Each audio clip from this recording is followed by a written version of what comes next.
Mahal to pag bibili ka sa labas, kaya gawa ka na lang para buong pamilya mo ang makakakain at hindi ka gagastos ng mahal. Chicken tocino na masarap sa almusal, kapares ng fried rice na may sausawan na toyo mansi at kamatis. Gusto mo rin ba?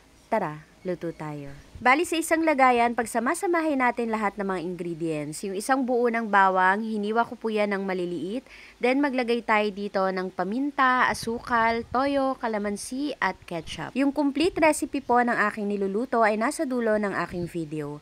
After nga nating mailagay lahat ng mga ingredients, imimix muna natin ito ng mabuti bago natin ilagay yung chicken breast. Ganito po talaga ako mag-marinate. Una ko munang pinagsasama-sama yung mga ingredients bago ko ilagay yung imamarinate ko. Para sa ganon, matansya ko yung lasa kung may kulang pa ba, para kung may kulang pa, pwede pa akong magdagdag. After nga natin itong mahalo, pwede na nating ilagay dito yung chicken breast. Hiniwa ko po pala yan ng maninipis. I-mix natin ito ng mabuti, then imamarinate natin ito for 24 hours. Mas magiging malasa kasi ito pag na-marinate ng matagal. Takpan natin ito ng cling wrap, then ilagay sa ref. Kung mag-i-stock po kayo nito, mas maganda na ilagay ninyo sa freezer para hindi ka agad masira. At kinabukasan nga wala kaming maulam, kaya ayan, niluto ko na rin itong tocino na ginawa ko. At sa pagluluto naman ito madali lang. Bali maglagay lang tayo ng mantika, then piprituhin natin ito hanggang sa mag-brown at mag-caramelize yung asukal. At para naman sa sausawan, nasa sa inyo na po kung anong gusto ninyo, pero ako nagmix ako dito ng toyo mansi, then nag-slice ako ng kamatis.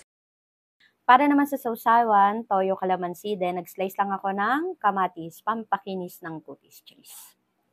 Hindi ko pala ito nilagyan ng food coloring, kaya hindi siya naging kulay pink or red. Red, diba naman ang tocino? Hindi na ako naglagay nun. Yung nilagay ko lang na pampakulay dito is yung ketchup. Ang lambot ng chicken at sakto lang yung tamis. Hindi siya nakakaumay kasi may tocino na sobrang tamis at nakakaumay na ito, hindi. Ang sarap. Perfect na pang breakfast actually. Masarap to kapares ng fried rice with egg.